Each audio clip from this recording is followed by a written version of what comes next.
My name's Richard Ovenden. I'm Bodley's librarian at the University of Oxford and author of Burning the Books, A History of the Deliberate Destruction of Knowledge, published in the US by Harvard University Press in 2020.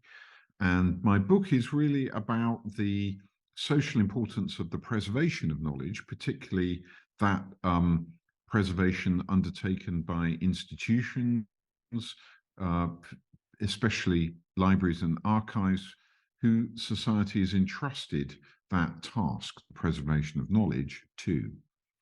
But I look at that issue through the lens of destruction and the range of the motivations for the deliberate destruction of knowledge, which come in a broad spectrum.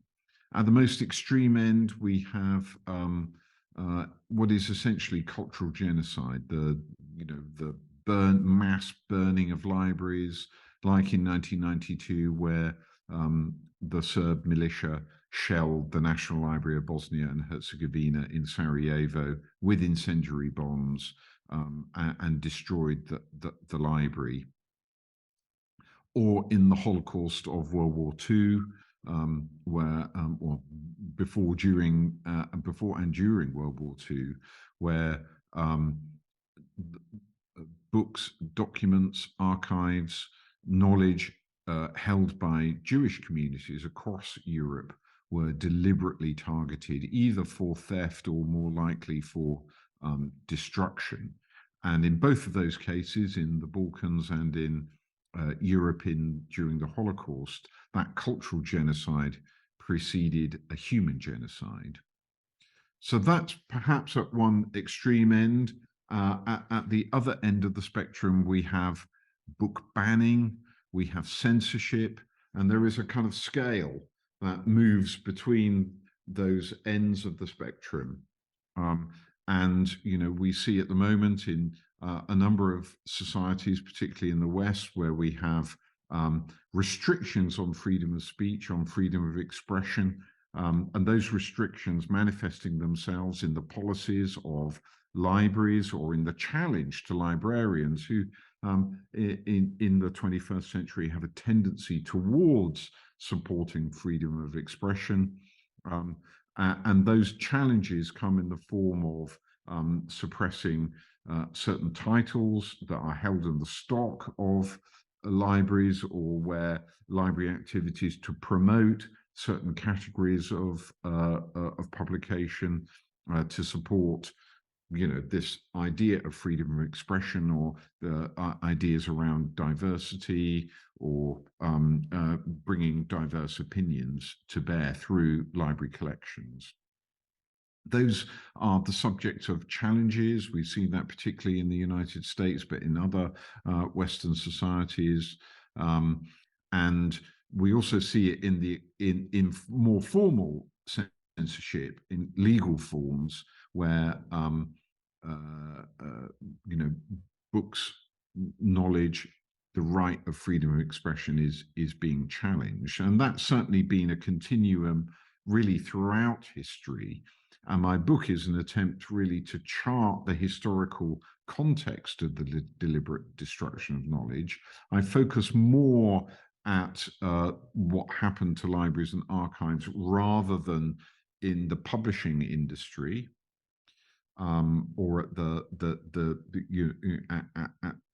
at that broader concept of censorship, because that's a very big topic. In 2022, this is the centenary of the publication of James Joyce's Ulysses, for example, which was throughout its early publishing history the subject to censorship, both in its first form in serial publication in North America, and then to its publication in Europe and its importation into Britain, where it was again subject to various attempts at official censorship. The deliberate destruction of knowledge today continues to take the form of attacks on libraries and archives. We see that in Afghanistan, after the Taliban seized power in August last year, where school libraries, university libraries, the National Library and archives were all targeted with destruction. And many librarians were forced to flee the country in order to preserve their lives because their roles were considered to be anathema by the Taliban. And then more particularly in Ukraine today, where Russian forces in occupied Ukrainian territory have destroyed libraries, either through shelling and missile attack, sometimes just as collateral damage, sometimes through deliberate targeting. So over 350 libraries have been have been damaged by Russian activity. I think there are now 9 libraries and archives which have been completely destroyed by Russian activity.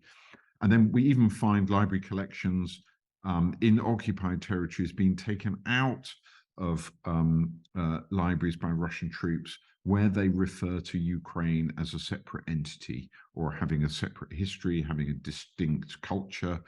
They would destroy those books and leave others intact. So libraries and archives continue to be under attack today. They're an attempt by various parties to control history, to control narrative, to limit the educational power of libraries, to damage communities, the sense of identity, and to really apply power, the exercise of power, not just on human beings' lives, but on their minds and on their identity.